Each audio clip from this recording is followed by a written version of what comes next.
بسم اللہ الرحمن الرحیم۔ السلام علیکم دوستو، امید ہے آپ سب خیریت سے ہوں گے۔ آج نماز تہجد میں قرآن کریم پڑھنے کے فضائل کے بارے میں بات ہوگی۔ تو اس کی سب سے پہلی فضیلت یہ ہے کہ جب کوئی مسواک کرتا ہے اور پھر کھڑا ہو کر قرآن پاک پڑھنا شروع کر دیتا ہے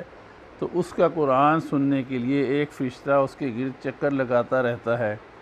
حتیٰ کہ اپنا منہ قاری کے منہ پر رکھ دیتا ہے۔ پس قاری کے منہ سے جو آیت بھی نکلتی ہے فرشتے کے منہ میں داخل ہو جاتی ہے، اور جب بغیر مسواک کیے قرات کرتا ہے تو فرشتہ چکر تو لگاتا ہے مگر اپنا منہ اس کے منہ کے پاس نہیں لاتا۔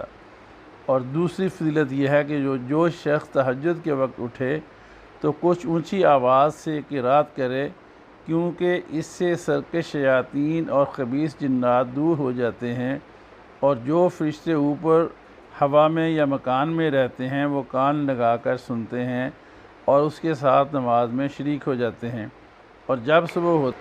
جب صبح ہوتی ہے تو یہ رات آنے والی رات کو وصیت کرتی ہے کہ اس کو تہجد کے وقت اٹھا دینا اور اس پر ہلکی ہو جانا کہ اس کو بے ہوشی والی نیند نہ آنے پائے۔ اور جب اس کی موت کا وقت آتا ہے تو قرآن شریف اس کے سرہانے کھڑا ہو جاتا ہے،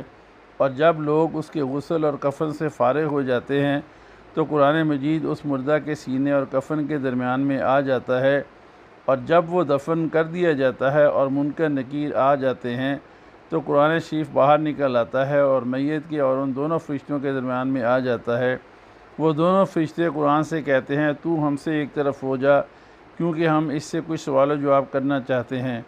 قرآن کہتا ہے اللہ کی قسم میں اس سے ہرگز جدا نہ ہوں گا حتیٰ کہ اس کو جنت میں داخل کرا دوں گا۔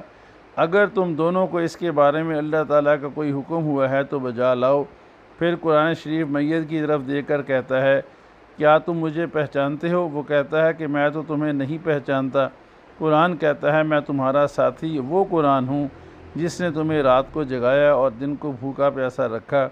اب تم خوش ہو جاؤ کہ تم پر منکر نکیر کے سوال جواب کے بعد اب کوئی غم اور خوف نہیں۔ پھر قرآن شریف پروردگار کے پاس جائے گا اور میت کے لیے ایک بستر اور ایک اوڑھنے کی چادر کا سوال کرے گا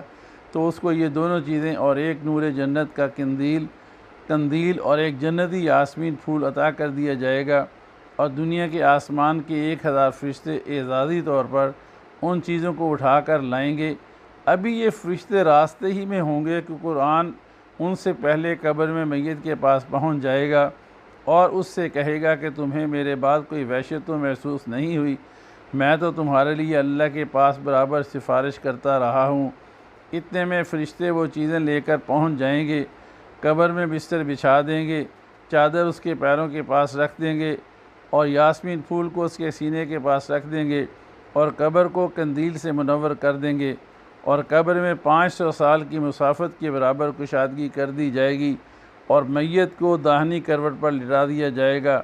قرآن روزانہ اس میت صاحب قرآن کہ اہل و عیال کے پاس 1 یا 2 مرتبہ چکر لگائے گا، ان کے لیے خیر و برکت کی دعا کرے گا اور میت کے پاس اس کے اہل و عیال کی خیر خبر پہنچائے گا۔ اگر اس کا کوئی بچہ قرآن شریف کی تعلیم حاصل کر رہا ہوگا تو اس کو خوشخبری سنائے گا، اور اگر اس کے اہل و عیال میں بد عملی ہو رہی ہوگی تو روزانہ قرآن پاک پھر بھی 1 یا 2 مرتبہ اس حافظ کے گھر والوں کے پاس آئے گا اور ان کی اصلاح کے لیے رو رو کر دعا کرے گا، مگر میت کو اس کی خبر نہیں پہنچائے گا تاکہ وہ غمگین نہ ہو، اور سود پھونکنے تک یہی معاملہ ہوتا رہے گا۔ اللہ پاک ہم سب کو جو ہے تہجد اور قرآن پاک پڑھنے کی توفیق دے، اور اپنے لواحقین کو بھی اپنے بیوی بچوں کو بھی اس کے لیے تلقین کرنے